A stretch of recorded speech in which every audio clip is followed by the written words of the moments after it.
श्री स्वामी समर्थ. जय जय स्वामी समर्थ.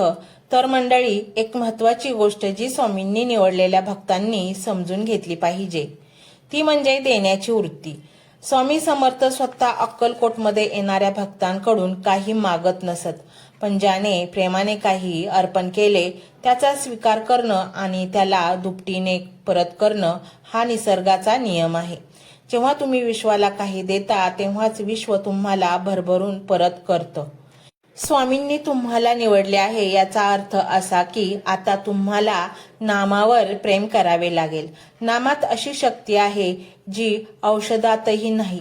तुम्ही म्हणाला की खूप नामस्मरण करतो पण माझं मन लागत नाही. स्वामी सांगतात, मन लागो वा न लागो तुम्ही नाव घेत राहा. कडू औषध प्रेमाने घेतलं काय किंवा नाकाने दाबून घेतलं काय ते पोटातील रोग बरा करतच. तसंच देवाचं नाव तुम्ही आवडीने घ्या किंवा संकटात आठवण म्हणून घ्या, ते तुमचं प्रारब्ध जाळण्याचं काम करतच.